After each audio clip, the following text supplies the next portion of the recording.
It's time once again to play with the NHL Draft Lottery Simulator to see what team that's low in the standings might be lucky enough to win first overall pick and a shot at top player Macklin Celebrini. Today we take a look at the updated standings and run a simulation to see who might win. And then we'll do a top 10 draft for those selections. All that coming up next.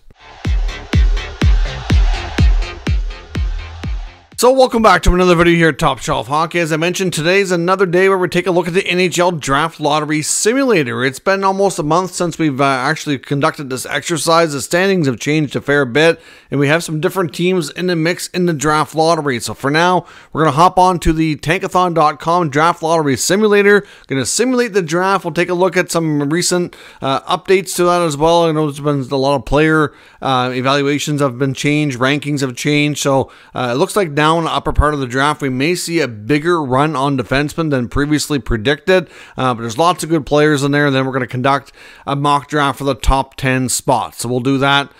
So we'll hop on the computer next now and conduct that exercise. Okay, so as you can see, we're now on the Tankathon.com website where we have the 2024 NHL Draft Lottery Simulator. So, of course, now we see the teams in reverse order of the NHL standings. So, of course, these are the teams with the best odds of winning. So, of course, the team with the best odds right now in 32nd spot in the standings is the Blackhawks. Of course, we have the Sharks here, the second best odds, followed by the Ducks, the Blue Jackets, the Coyotes, the Sens, the Habs, the Sabres. Next, we have the Calgary Flames, but of course, the Flames did make a trade involving this selection and does have some trade protection around it, so it's not considered traded here as of yet. It's top 19 protected, so we'll see what happens with that down the road, followed by the Kraken in the top 10 and Minnesota Wild in 11. So you can only move up 10 spots. So those are the only teams eligible to go all the way up to first overall. There is, of course, 2 lottery spots up for grabs, the top 2 spots. Also in the lottery are the Predators, the Capitals, the Penguins pick, which is now with the Sharks as part of the Erik Karlsson trade, as well as the Islanders and the Devils. And, of course, the Devils also have a trade protection around their pick as well. So, obviously, those picks can win the lottery. They just can't go all the way up to number 1, but they can move up a maximum of 10 spots. All right, so let's now go ahead and actually simulate this draft, and we'll see here who gets lucky to win that first overall selection. Oh my Lord, the Minnesota Wild have moved up 10 spots, and the Sabres have moved up 6. This is a crazy simulation. Obviously, we've seen this type of thing before. When we've had like the Rangers and the Kings go 1-2 not that long ago, a few years back, they were lower and moved up a substantial amount here. So the Minnesota Wild moved up 10 spots. That would be such a franchise-altering situation for them. And the Sabres be able to pick again at number 2. That is crazy. That would force all the other teams from Chicago all the way down through to Montreal to move down 2 selections.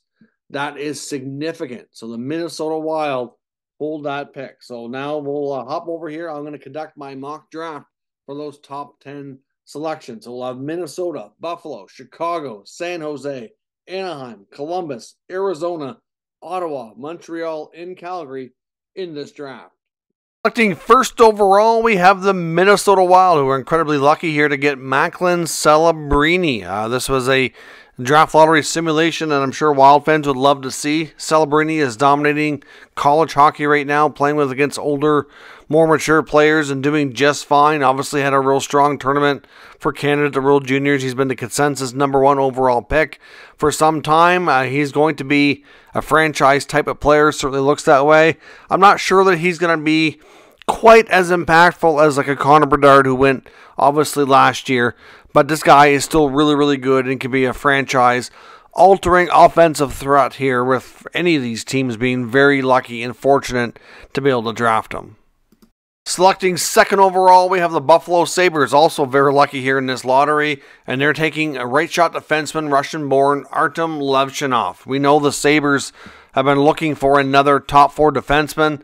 Rather than make a trade, they might be able to accomplish this through the draft if they're actually lucky and fortunate enough to gather a pick this high. Levshinov's playing at the in U.S. college hockey right now on Michigan State, putting up close to a point per game total in the NCAA, which is a really solid result. Like I said, he's a right shot, 6'2", almost 200 pounds. Great at both ends of the ice. He's really one of those defensemen that's pretty balanced in that regard, and should be a really solid long-term top 4D in the NHL with top pair potential. Selecting third overall, we have the Chicago Blackhawks, and they're going to take defenseman Anton Silyev. Silyev is an absolutely huge Russian-born defenseman, been a high riser here in the draft, rapidly moving his way up the marks here in the ranking system. He's got great reach, great skating ability, can close out extremely well, and obviously this guy, like I said, he is a monster out there. He is absolutely huge. Right now, this player is 6'7" and over 200 pounds. So he's a really solid, more of a defensive specialist. Plays on the left side. Would be a great addition for the Blackhawks or a lot of these teams looking to build from the D-core out.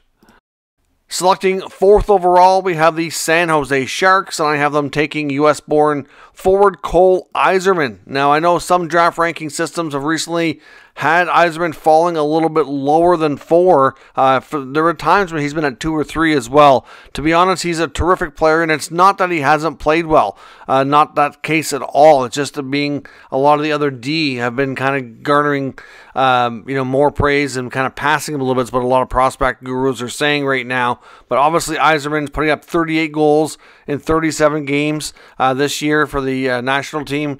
Obviously heading to BU. A 60-point campaign right now. Left winger, get a lethal shot. Maybe this draft class's best pure goal scorer. And I don't see a BU alum like GM Mike Greer passing up on a chance to grab a player of this caliber from his former school. So obviously Yzerman, I think in some cases, if it was a different team picking here, may slip a little bit lower. But obviously with the Sharks where they're at, I see them taking him. Next up at fifth overall, we have the Anaheim Ducks, and the Anaheim Ducks could use a variety of players, but they're going to go with Russian forward Ivan Demidov. Demidov is arguably right now, depending on who you look at, and he's ranked anywhere from 2 to about 5 or 6. Certainly playing well above the league. He's playing over in Russia right now. Certainly going to give some teams and prospects, a run for their money here in the rankings, but going to give a lot of scouts, an opportunity to maybe pump the brakes a little bit because, he's obviously outperforming the league he's in, but, what will he do at the next level? That's the big question on this guy. He's 5'11", 168, so he could certainly stand to add a little bit of muscle, but he's a highly skilled, offensively gifted winger. I think the Ducks have enough high-end forwards in their system. They could take a chance here. They may have to wait a bit for him to come to North America, but it would be a terrific fit with the other guys they've already been drafting in the last few years. At number 6, we have the Columbus Blue Jacket, and I have them selecting from the Medicine Hat Tigers, Caden Lindstrom. Lindstrom is a big boy, 6'4", 215 pounds, has 27 goals in 32 games in the Western Hockey League this year. Looks to be like he has a ton of upside, ton of potential, has a lot of size and strength, obviously, on his side. Lindstrom is a guy who did have an injury situation back before Christmas, so he did miss some time, which is why his games played are a little bit low, which I think is the only reason why he's kind of slipped a little bit in some rankings, so I'm not slipping him as low as some other places have. I've seen some places like Sportsnet had him falling out of the top 10, but I think with his size, strength, and ability, by the end of the season, he'll be back in it, and this will be a good spot for Columbus to add a real good, highly skilled forward with size. Next up, we have the Arizona Coyotes selecting here at number 7, and they're going to select Konsta Helenius, the Finnish-born forward. Helenius has been kind of a little bit up and down in the rankings this year here as well. Again, depending on where you look and who system you follow, he's ranked differently, but I have him here at 7. He's 5'11", 176. He's appeared in 43 games this year, playing in Liga. He's a very versatile, skilled forward who can play mostly all 3-4 positions, but typically plays on the right side or down the middle. 33 points so far in 43 games in his season over there. Obviously represented his country at the World Juniors. Overall, just a nice, highly skilled forward who should have top 6 potential here for Arizona. Next up here, we have the Ottawa Senators. I have the Ottawa Senators selecting from the London Knights defenseman Sam Dickinson. Obviously, at this point, the Senators, like I had said about the Sabres earlier, obviously need another defenseman, and they might be able to get it through this draft. Dickinson is, definitely going to go in the top 10 in my opinion. He's a left shot, 6'3", just shy of 200 pounds. Over a point per game in the OHL this year, 58 points, 55 games. Lots to like about his game. Overall, has the tools there to be in the NHL, I think, in the not-too-distant future. Probably play another year with junior, then would be possibly making the jump, depending on how the team feels about him. May need a little bit of time in the American Hockey League first, but could be a similar player for them to Tyler Clevin, maybe with a little bit more upside on the offensive part of the game. At number 9, we have the Montreal Canadiens, and I have them selecting forward Berkeley Catton. Berkeley Catton's having a phenomenal year, playing for Spokane in the Western Hockey League, putting up 87 points, including 40 goals in 53 Western Hockey League games. Berkeley Catton, to me, is a really good fit here for the Montreal Canadiens. Doesn't have the biggest size. He's 5'11", 163. So you never know. He could grow a little bit more. Maybe he hits 6 feet before he's all said and done. But obviously needs to probably gain a little bit of muscle, a little bit of weight on the upper body to be more effective at the NHL level. But still a very highly skilled forward here. He's somebody who's had a chance to play a lot in a lot of different situations as well, and has had a phenomenal season in the Western Hockey League.